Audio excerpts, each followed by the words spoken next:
Hello everyone, very good morning. कैसे हैं आप सब? तो जैसा आप जानते हैं कि हमने स्टार्ट किया है 500 प्रैक्टिस क्वेश्चन सीरीज। तो आज उसी का ही हम 22 पार्ट देख रहे हैं। अराउंड 320 के आसपास हमारे जो क्वेश्चंस हैं वो हो चुके हैं। न्यू कॉन्सेप्ट हैं सारे। तो चलिए शुरू करते हैं आज का सेशन। All the best.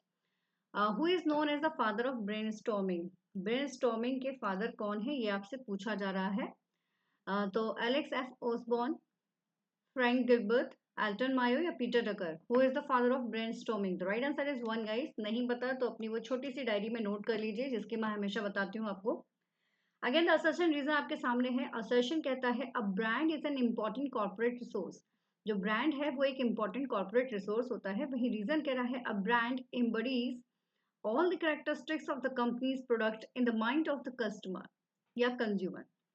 तो क्या लगता है आपको इन दोनों स्टेटमेंट्स में से कौन सा सही है, कौन सा गलत है? पहले तो आपको यही बताना है। उसके बाद आप देखेंगे कि असर्शन जो है उसमें बिकॉज लगा कर देखिए कि क्या रीजन सॉरी जो रीजन है, रीजन में आप बिकॉज लगा कर देखिए कि क्या वो असर्शन को डिनोट कर रहा है या नहीं कर रहा है। ठीक है। तो असर्शन का रीजन जो है वो सही बन रहा है या नहीं बन रहा है, ये आपको तभी पता चलेगा। ओके, तो बिकॉज लगा के आप जरूर देखिए कि this is that because this is. तो क्या ये बिकॉज का जो है वो रीजन सही हो रहा है या नहीं, इसको आप आइडेंटिफाई करिए। आपका आंसर आपके सामने आ जाएगा। The right answer is a guys. Both the assertion and reason are the correct. That is true कि a brand is the important corporate resources, as well as this is also the true the brand embodies all the characteristics of companies product in the mind of consumers. ठीक है, तो ये corporate resource क्यों है? क्योंकि ये consumers के mind में एक छवि बना के रखता है। So this are the correct one. Next, primary difference between the CPM and PERT. What is the full form of CPM and what is the full form of PERT? ये आपको पता होना चाहिए। समटाइम्स इनके रिगार्डिंग लाइक मैचिंग भी आया हुआ है और साथ ही साथ कई बार ना इसका फुल फॉर्म भी पूछा गया है। So what is the primary difference between the PERT and CPM? ये आपसे पूछा गया है।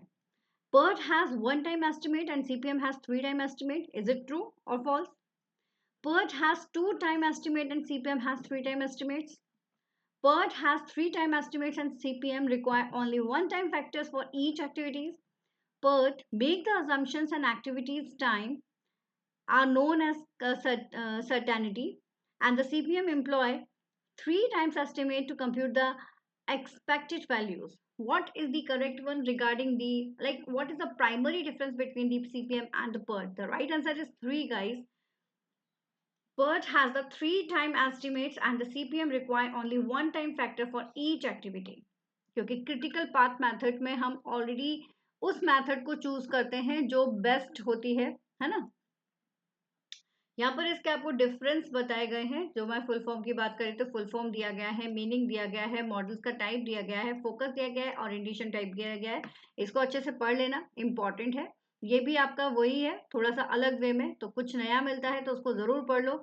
जैसे देखो, पर्ट जो है ये टाइम को कंट्रोल करता है, वहीं सीपीएम की अगर बात की जाए तो ये कॉस्ट को करता है। याद करने का तरीका है आपका, इसमें टी आता है, T denoted as a time, और इसमें सी आता है, C denoted as a cost. इस तरह से आप इसको याद रख सकते हैं। और ये देखिए, ये आ गया three time estimate and this is the single time estimate. Okay, चलिए next. Innovation is a specific instrument of entrepreneurship the act and endows resources with the new capacity to create the wealth. Who is said that? किसने कहा है ये आपको बताना है। The right answer is one, guys. It's given by the Peter Drucker. Next, arrange the steps of process of learning in the proper order. Learning की process को आपको बताना है। तो सबसे पहले क्या हुआ था और बाद में क्या हुआ था, लर्निंग के लिए क्या रिक्वायर्ड है। देखो, सबसे इंपॉर्टेंट है आप ए और बी इन दोनों ऑप्शंस को ढंग से देख लीजिए। इनमें से ही आपका आंसर छुपा हुआ है। ठीक है ना। अगर बी होता है कि हाँ भाई पहला तो बी ही आना चाहिए, तो फिर तो क्या है कि आपको पता है डी ही सही होगा। लेकिन अगर ए है तो आपके पास तीन ऑप्शन है, तो फिर हम नेक्स्ट की तरफ मूव करेंगे, बी सी डी में से क्या आना चाहिए। तो पहले आप इसी को आइडेंटिफाई कीजिए। तो right answer is a guys. इसका सही आंसर है ए। सबसे पहले एक्वायरिंग नॉलेज, लर्निंग का सबसे पहला प्रोसेस होता है एक्वायरिंग नॉलेज। नॉलेज एक्वायर करने के बाद में एसिमुलेशन और रिटेंशन, उसके ऊपर रुकना, रिटेंट करना उसको। देन उसके बाद थर्ड आता है internationalisation of the new knowledge, internationalisation of the new knowledge. application of new learning का application, then using learning on all situations and self monitoring learning. ठीक है, तो इस तरह से ये लर्निंग का प्रोसेस वर्क करेगा. Which of the following summarized under the 3 C's of human resource development? Human resource development में जो 3 C's हैं वो कौन कौन से हैं? Competency, communication, commitment, culture. ध्यान रखिएगा, रिसोर्स डेवलपमेंट की बात की जा रही है. The right answer is 2 guys. इसका सही है 2. ये 3 C's ऑफ HRD है, कमिटमेंट, कॉम्पिटेंसी एंड कल्चर. ठीक है, this is competency, commitment and culture. Next, arrange the following steps of budgeting process the proper sequence. आपको बजटिंग की प्रोसेस को एक प्रॉपर सीक्वेंस में बताना है, तो वही आप फंडा यूज करेंगे. ए एंड बी देख लो, सबसे पहले क्या आना चाहिए, उसके बेस पर आप अंदाजा लगाएंगे. ठीक है, किसके लिए? Budgeting process. The right answer is 4 guys. इसका सही आंसर है 4. सबसे पहले ऑब्टेनिंग द एस्टिमेट. किसी भी चीज को स्टार्ट करने से पहले हमारे पास कितना एस्टिमेट है वो पता होना चाहिए, कितना पैसा है. आप एक पार्टी ऑर्गेनाइज कर रहे हो, पार्टी ऑर्गेनाइज करने के लिए सामने वाले को आपको बताना पड़ेगा. आप उनसे इवेंट एजेंसी से बात कर रहे हैं, आपको उन्हें बताना पड़ेगा व्हाट इज योर एस्टिमेट. आप कितना खर्चा कर सकते हैं, 50K करेंगे, 1 लाख करेंगे, it's totally depend on you, या फिर 10K ही आप करने वाले हैं, तो ये आपको पहले बताना पड़ेगा. ठीक है ना. तो सबसे पहले ऑब्टेनिंग दी एस्टिमेट. तो first one is obtaining the estimate. Second, coordinating estimate. ठीक है. Third is communicating budget. Fourth, implement the budget plan. And fifth, reporting. अब फिफ्थ रिपोर्टिंग होगा, ये तो बिल्कुल कंफर्म है, इसमें कोई ऑप्शन ही नहीं है, क्योंकि लास्ट वाला जो होता है वो रिपोर्टिंग ही आता है. तो इससे भी आप अंदाजा लगा सकते थे कि अगर जैसे आपको पता है कि पहला ये हो सकता है और लास्ट ये हो सकता है, तो आप इससे भी अंदाजा लगा सकते हैं. थोड़ा सा जब आप इस तरह के क्वेश्चंस करते हैं तो स्मार्टनेस रिक्वायर्ड होती है कि हाँ, हम थोड़ा सा स्मार्टली वर्क करें तो हम इस तरह के क्वेश्चंस को आसानी से कर पाएंगे. Arrange the following components of value delivery process in the proper sequence from first to sixth step. ठीक है, आपको सीक्वेंस बताना है वैल्यू डिलीवरी प्रोसेस का. Value delivery process. Communicating the value क्या होगा, मतलब सबसे पहले क्या होना चाहिए. तो अगेन ई, एफ और ए को आप पहले पढ़ के लिखिए. कम्युनिकेटिंग द वैल्यू, क्या ये फर्स्ट होना चाहिए वैल्यू डिलीवरी प्रोसेस के लिए, या फिर सिलेक्टिंग द वैल्यू, सबसे पहले वैल्यू को सिलेक्ट करना होना चाहिए, या फिर क्रिएटिंग द वैल्यू, क्या होना चाहिए. The right answer is 1 guys.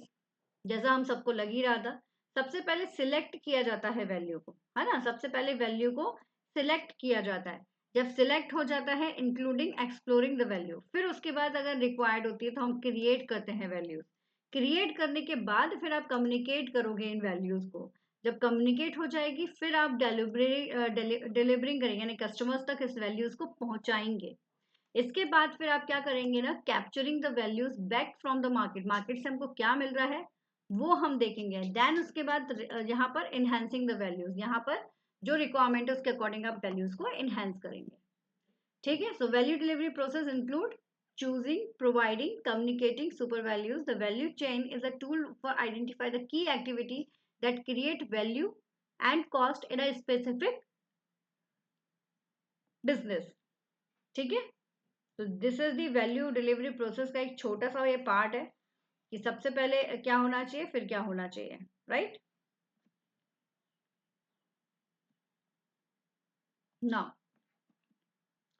variety of approaches to management analysis. The amount of research and the number of different views have resulted in much confusion as to what management is, what management theory and science is and how managerial events should be analyzed.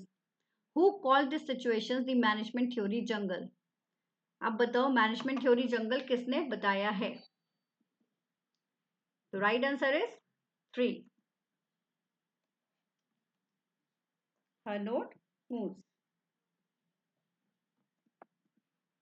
And this is last. Who argue that attitude follow behavior? 1 guys, this is Leon Festinger.